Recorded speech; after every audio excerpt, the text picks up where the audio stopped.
This is Special Chronicles, giving respect and a voice to people with special needs. I shudder thinking how the world can be so cruel. I lend my voice to those who can't. It's time we try, it's time we care, it's time we stand. It starts with a voice. Welcome back to the Special Chronicles podcast. This is season 9, episode 3 of our EnergyForce series, produced in partnership with ComEd. I'm Daniel Smrokowski, your host and founder of Special Chronicles and a ComEd EnergyForce ambassador. And today we're exploring a topic that's driving the future of clean transportation, electric vehicles. Our guest today is Kara, manager, marketing and customer education at ComEd. In this episode, we'll talk about how EVs are reshaping the way we move, how ComEd is supporting customers through innovation and education, and how disability-led advocacy is helping build a more inclusive, clean energy future. Before we jump in, a quick reminder for full show notes. Follow Special Chronicles on social media, subscribe to the newsletter, and to the podcast, and listen to more episodes on demand of our Special Chronicles podcast EnergyForce series at specialchronicles.com/EnergyForce. That's specialchronicles.com/EnergyForce, or you can scan the QR code that is right above me somewhere there. You all see it if you're watching the video on the YouTube. And let's get started and put your virtual hands together. And welcome, she reminded me in the pre-show, but welcome back to the Special Chronicles podcast. Kara. Hey, Daniel, how are you? Good. I had to say welcome back because you reminded me. I think what I was trying to get to in the pre-show that over 800 episodes, almost 18 years. It's hard to remember if guests have been on in the past. I can't even imagine. I feel like you're so busy and just show after show coming out with new topics and things. So I tip my hat to you because you are doing a lot. Thank you. Yeah, I just yesterday I recorded an episode with a friend from Australia who came out with a new book that was an hour and 45 minutes, and I think it was his three-time guest. So yeah, so you're making me follow that, Daniel. I better bring some good tips. What else? 2-time guest. So so let's get going and remind our new listeners, because even if we have old listeners like the host can't even remember what episode a previous guest has been on. So remind myself and our listeners who you are, your work, and your connection to EVs or clean energy. Sure. So my name is Kara Schwer. I'm a manager in our marketing group at ComEd, and I'm currently over our residential energy efficiency offerings and was just over our electric vehicle programs from a marketing perspective. So it's just, there's a lot of great work happening on both teams, and I'm excited to be back because I think last time we talked about residential energy efficiency and now we're talking about electric vehicles. So all just really exciting stuff.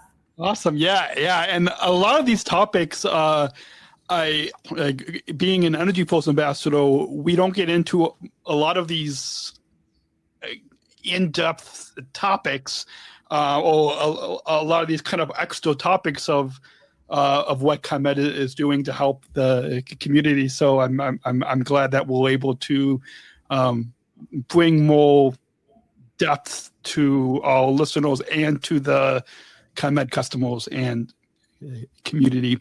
So as we mentioned, the main topic for this episode is electric vehicles. And as we stout your engines, right? You can say that, start your engines as we start your if someone just starts their EV journey and in getting grounded with ComEd's EV resources, what sparked your interest in electric vehicles?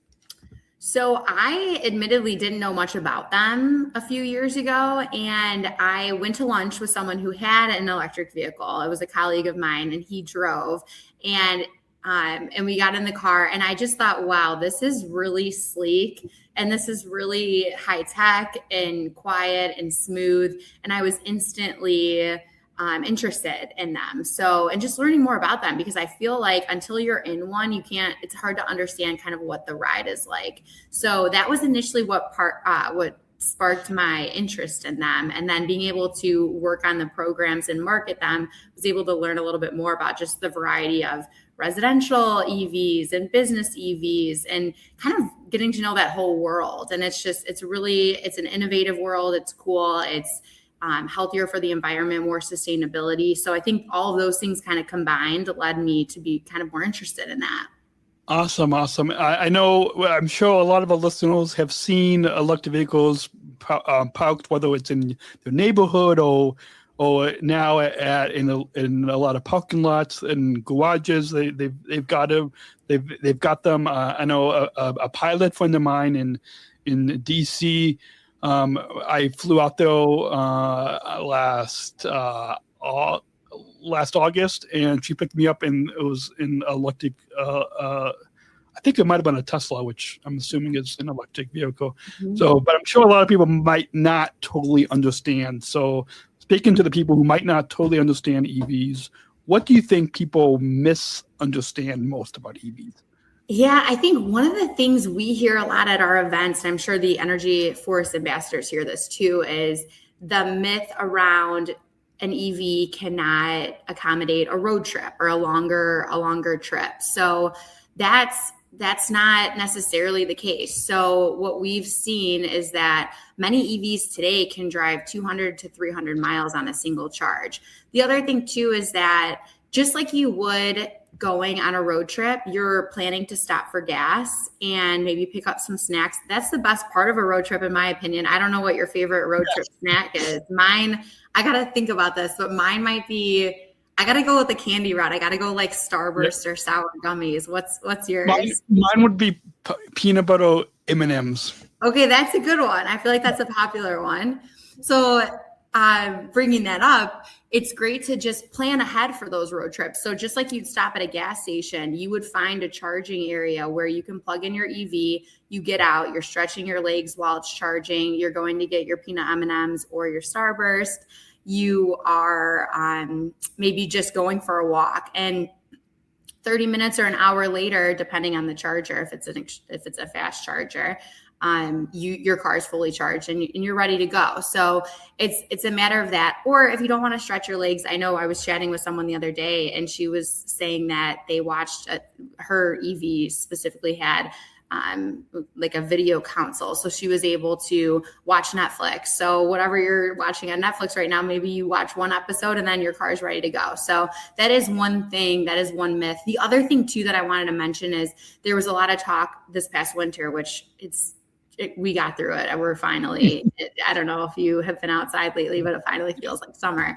But this past winter, such extreme cold weather, there was a lot of talk about, can EVs handle the cold? And the thought there is that just like you would for your gas-powered vehicle, you really just have to plan. So not getting it to this point of the car dying, or kind of like similar with gas, and making sure you keep your gas tank half full. You would do the same with your EV. Make sure it's fully charged, and realizing that, the battery will drain a little bit faster when it is in that extreme cold weather. But the whole key there is just planning for it and being prepared.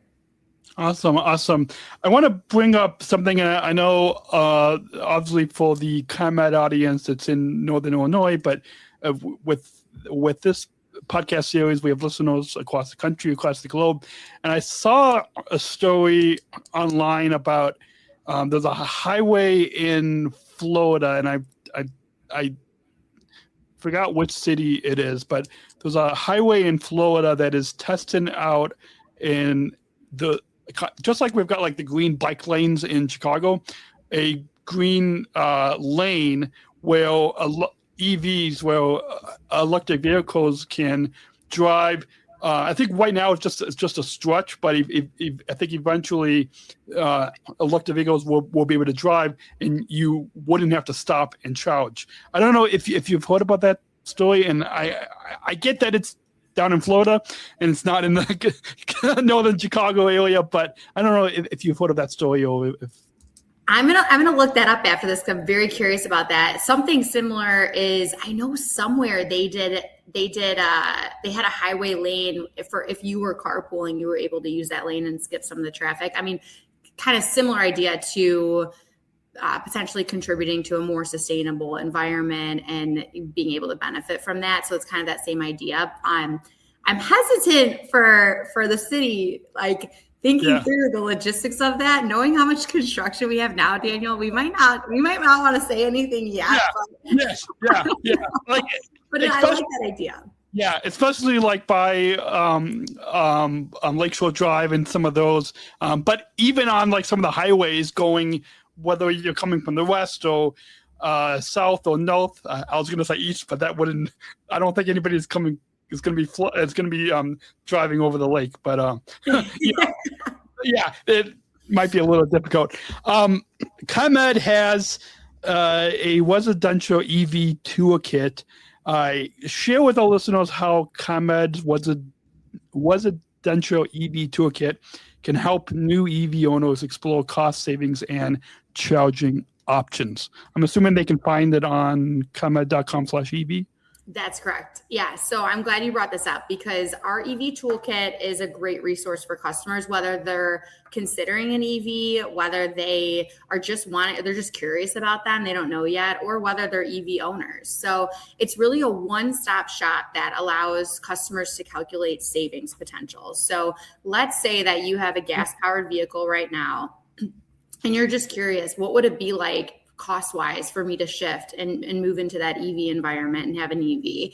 So you can put in information like what your current car is now, the make, the model, the average mileage, and then it'll spit out exactly the savings that you would see when you were to switch to an EV. So it's very customer friendly. It's easy to use because those calculations can be a little bit intimidating. And the thought of me trying to think through and having to calculate that on my own is a little overwhelming to me personally. And I'm sure some customers feel that same way. So the way that this toolkit works is they really do the math for you, and it's visually appealing. I like it personally because I can see the breakout for saving on gas and the different vehicle options that you have. The other thing too that it has that I find to be really helpful is it shows different ways that customers can get chargers. They can look up our public charging stations in the service territory. They can also just learn about EVs in general, because a lot of times it's hard to envision what they could look like. And it shows a cool picture and graphics and information on the ways that they work. So it's easy to understand and really intuitive for the customer.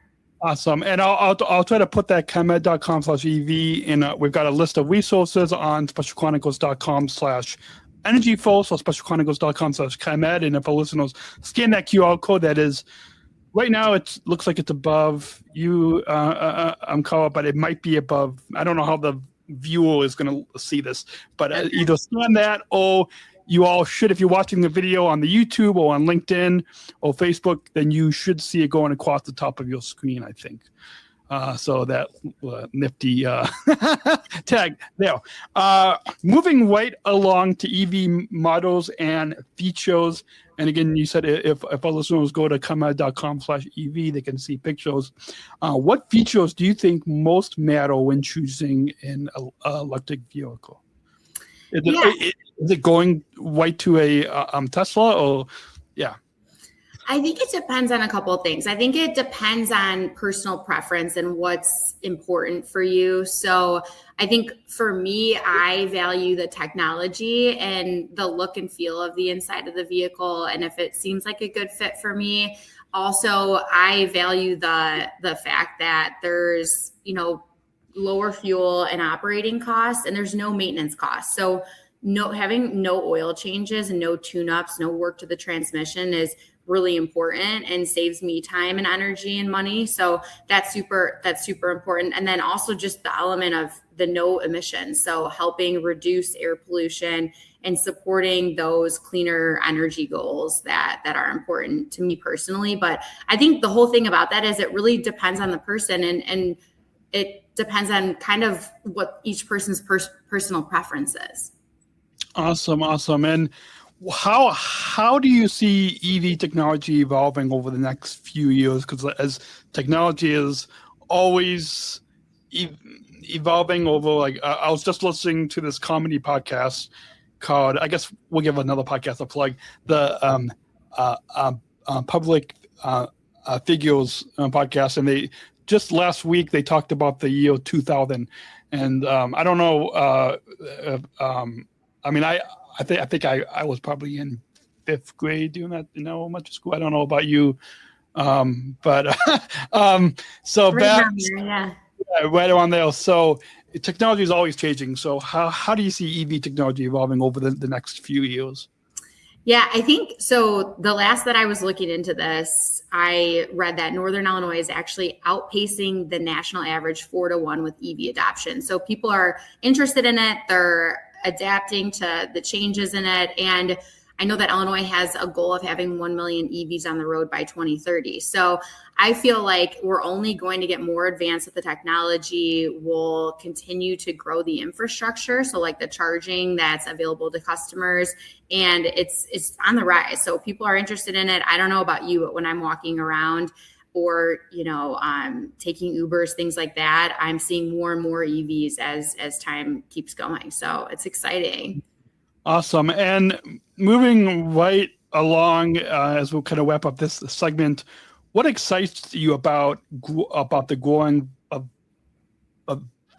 variety of EV models available to consumers? About there's so many EV models. What excites you most about how these models? Yeah, I think the variety is really cool to think about, because a few years ago, you kind of only knew about maybe just a residential sedan that was available. And now we're looking at EVs for residential customers and now businesses. And we're looking at a variety of SUVs, sedans, electric school buses now, which is so cool and amazing to be a part of kind of that shift and transformation. So that, and then also EVs in terms of fleet vehicles. So like I've seen some semi trucks that have been EVs that are extremely impressive, and just cool to see that all come about and see that all happen in real time. And it's only going to get bigger and better.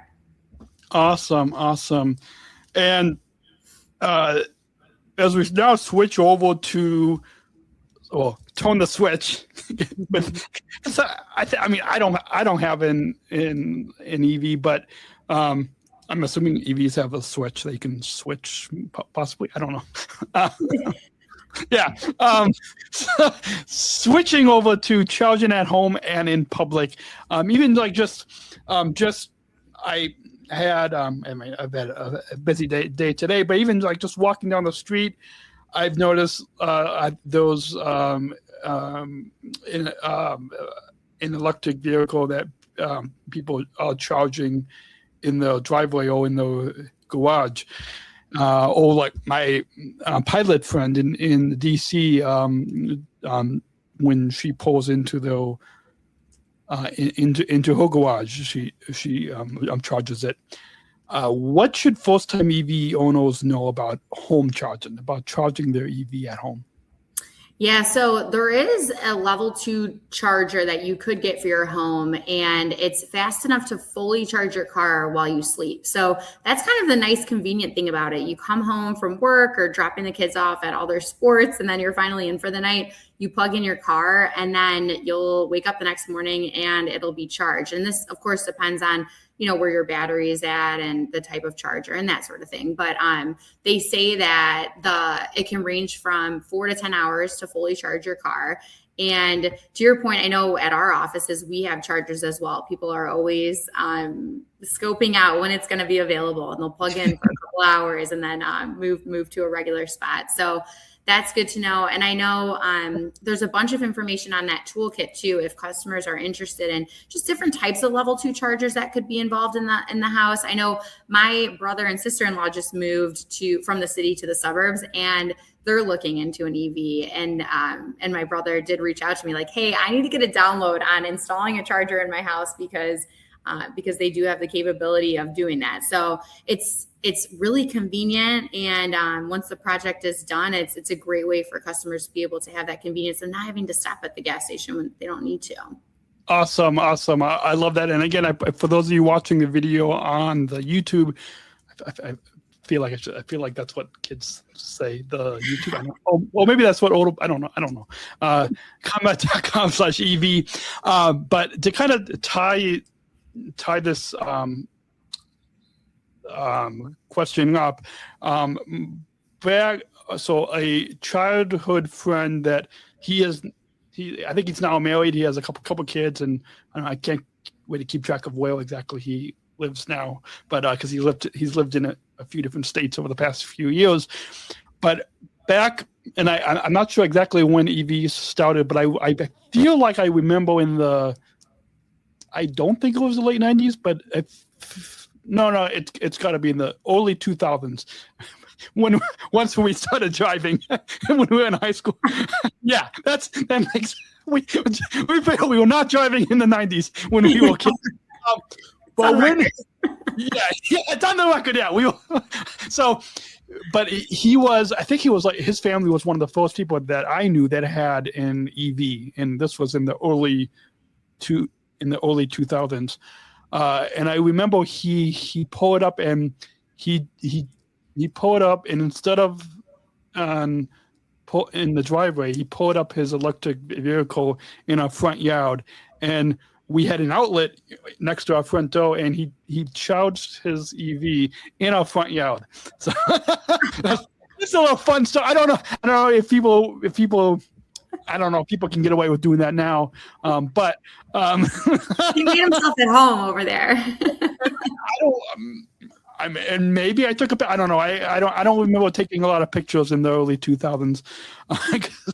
Didn't have a phone like I do now. That could be your thumbnail for today. If I can find the picture, that will be the thumbnail. But yeah,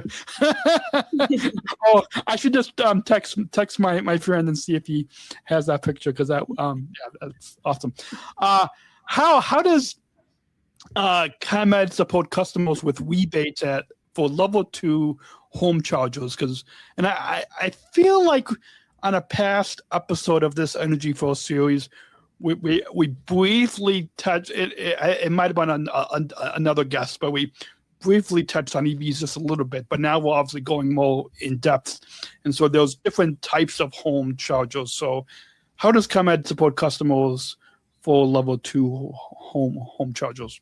Yeah, that's a great question. So ComEd offers a variety of ways to help customers save, and in the EV environment specifically. So we help residential customers and business customers. So we do have I mentioned before, the EV toolkit, and that's a great resource for customers who are interested in the EV world and looking to look for ways to save and look for calculations on savings if they wanted to switch over. We do have rebates available for business customers. So that's if they want to convert to EV for their fleet. And a fleet is one vehicle or more. So that's a really great program that we offer. And also electric school buses. So we talked about that earlier. There's rebates on electric school buses for schools that are interested in going EV. The other thing I'll mention is that we did offer rebates on home chargers for level 2 purchase and installation of those chargers. That program is maxed out right now, but I encourage you to look online and keep an eye out for any openings, and just to kind of be in the know of the rebates that are available, because it is first come, first serve. So look online. ComEd.com/EV has everything that you need to know about where we're at with rebates, tools, resources, everything that you would want to know about that EV world. Awesome. And so we'll just like for those of you watching, if you see it across the screen, but again, you can look in the show notes or for this episode, and we'll make sure that you all, if you guys are driving and you're listening to this podcast, don't look down now when you're driving or you're walking, but do it safe. We'll make sure to include that link so you guys all can just look in the description for this episode and click on over to ComEd.com/EV so you get all the resources that you need. What has been your experience with public charging stations? I know we've probably seen them. I don't know about you, but pretty much like every garage now, or like not every public parking lot, but most now are having, just like we have accessible wheelchair parking spots. We now have 2 or 3 EV parking spots that are usually near the front of the parking lot or parking garage. So what's been your experience with these public charging stations? You're exactly right. So public charging has come a long way. I can remember looking at the public charging map that we have on ComEd.com/EV and seeing that map and seeing, a few dots and a healthy amount, but then all of a sudden today and in the past couple of years, I've looked at it and the map, you can't even see the city names because there are so many public charging stations available. So that's a great way for customers to look to see where there are public charging stations. They can go on ComEd.com/EV and see that physical map there. And they're everywhere, I feel like, especially in high traffic areas and along major routes. So I feel very confident in them. Over the years, it's just, like I said, the infrastructure has really expanded. Awesome. And you mentioned at the beginning of the episode about people taking trips and having that road trip snack, whether it's Starburst, I believe you said, or in my case, peanut butter or M&Ms, or in my dad's case, chocolate. So we all have our a favorite. What tips would you give to someone planning their first long EV road trip? Yeah, I would say the first thing is just to plan up front. So use that public charging map to plan a station along the way. And again, you would do this with a gas powered car too when you're road tripping. You're planning, you're thinking through like how far along should we stop? So it would be the same thing with an EV. You would plan ahead and you would kind of just base it off of those public charging stations. So if you needed to hit one halfway through the trip, you could do that. And then plan ahead in terms of having a game plan for how far you're going to go and making sure that your car is charged up fully before you head out that day. Awesome.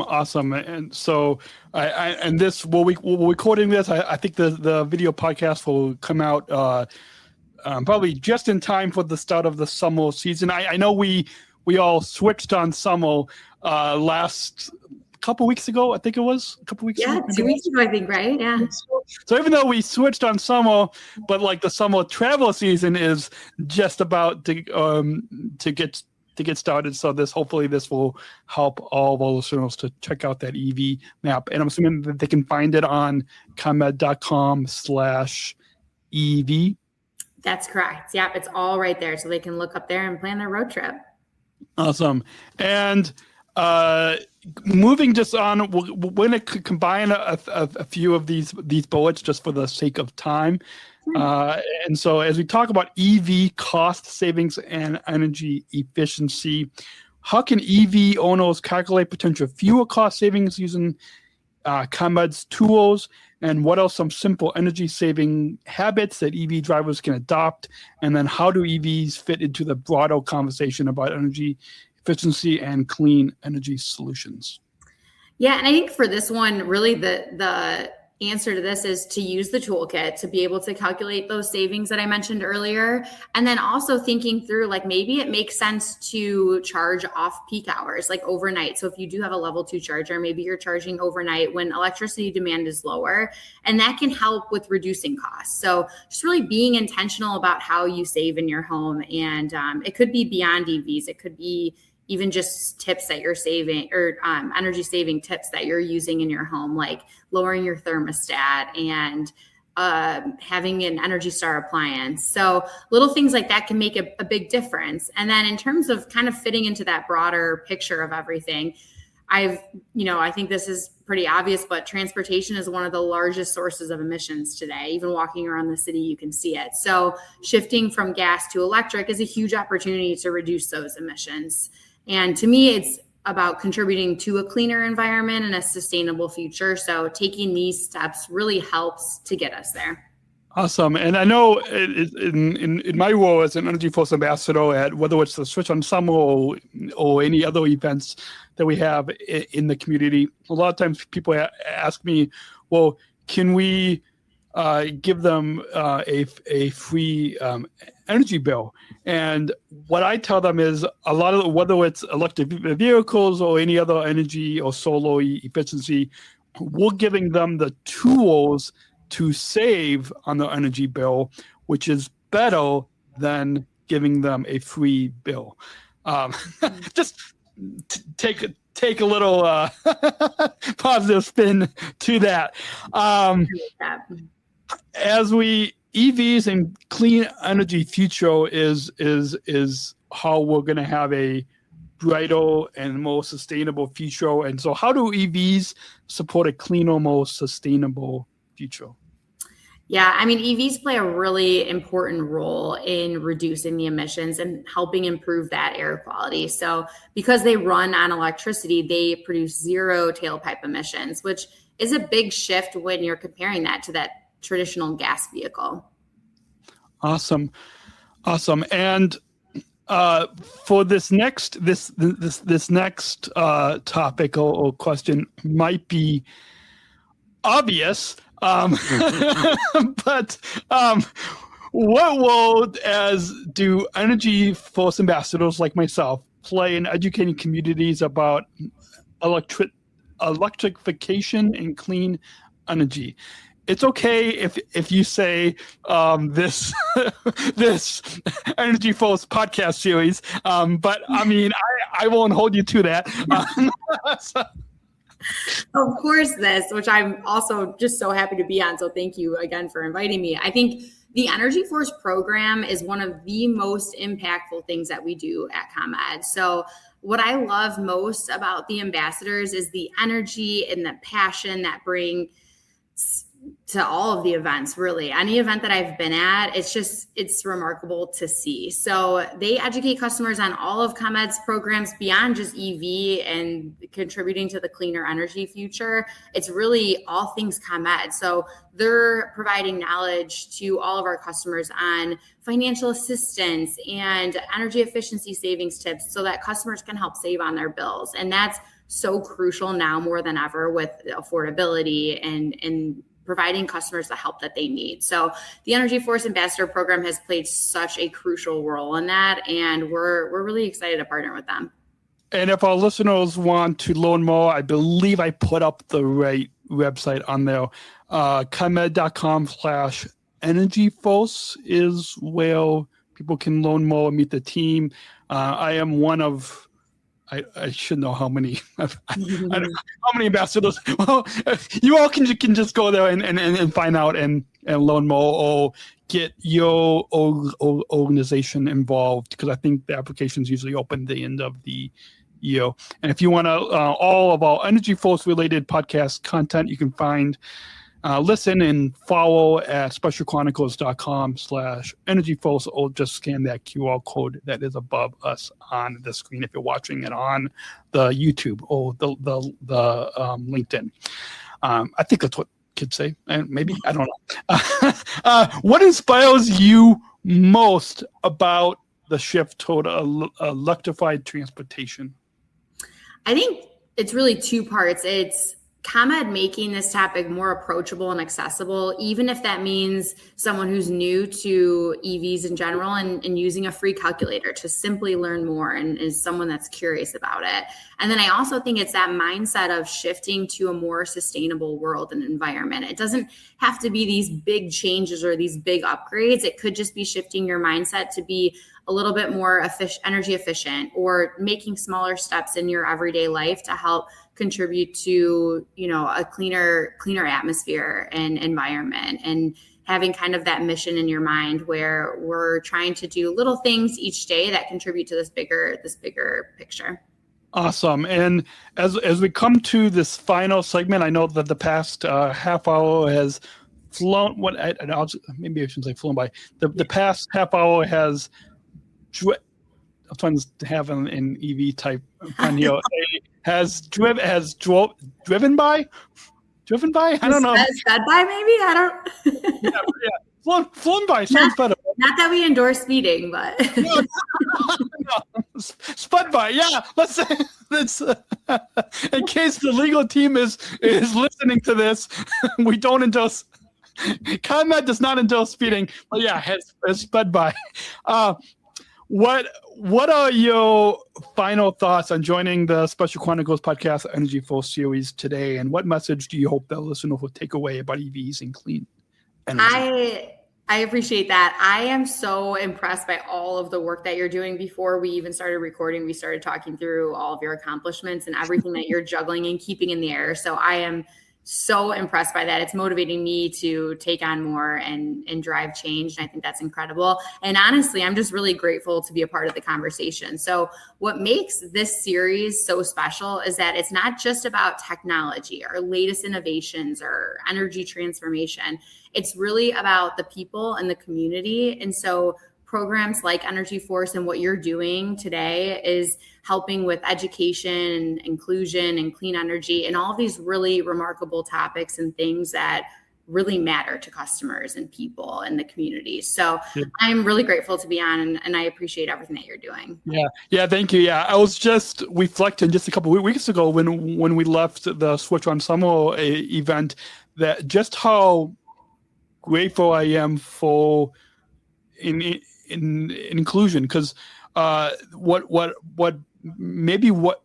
some of our listeners might know by listening to, because this is now season 9 of this series, that it really is inclusion. It's staff, it's the event manager team, and all of us EnergyForce ambassadors are people with disabilities. So it's people with and without that are educating the public about energy and solar efficiency, just like what we're doing with this podcast series. So it really is ComEd really with this EnergyForce ambassador program is really taking inclusion to a whole new level that not a lot of companies are doing.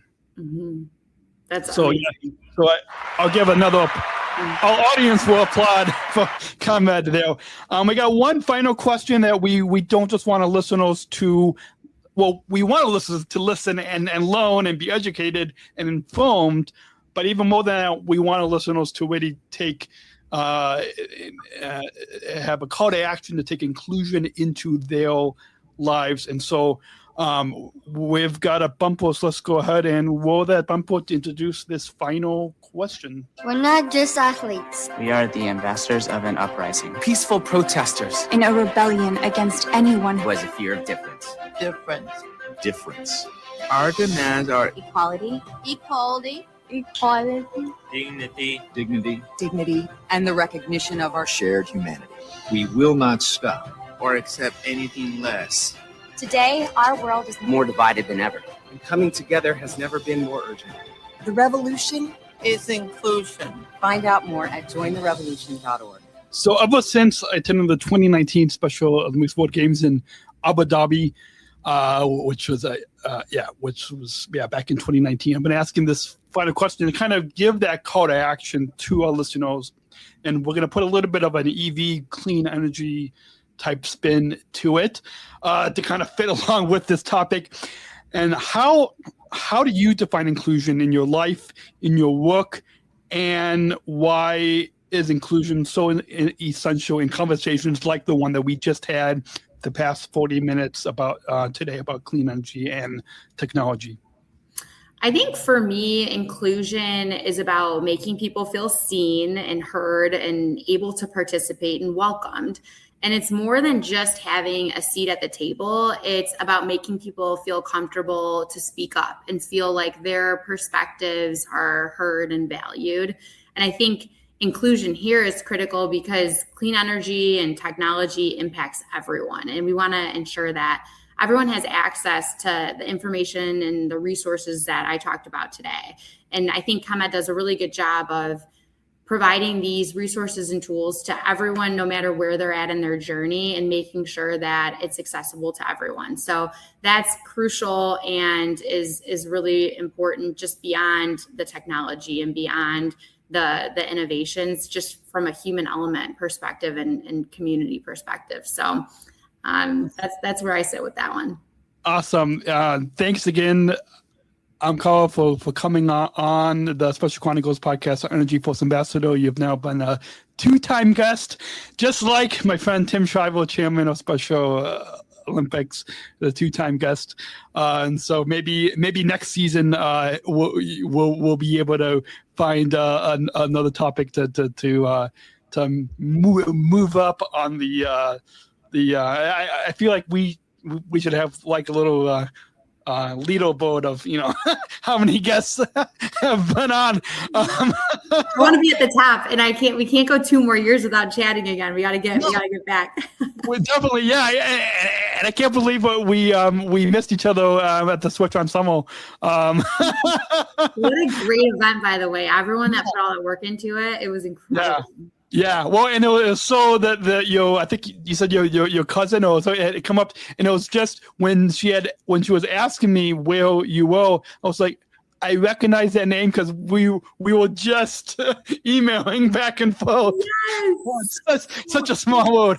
It is. That's incredible. What a great event. Great weather. Summer's officially here. And now I need to go pick up some Starburst, and I feel like I need to get some peanut M&Ms too. Yes. Yeah, definitely. Yeah. And my girlfriend and I talked about the Switch on Summer. If you are listening, go over to the Georgia and Daniel podcast. You can find it linked on specialchronicles.com or wherever you get your podcast, and he was talk about that event and our adventures from the Switch on Summer to walking along the river walk, 15,000 steps, I think 7 miles total that day. Wow.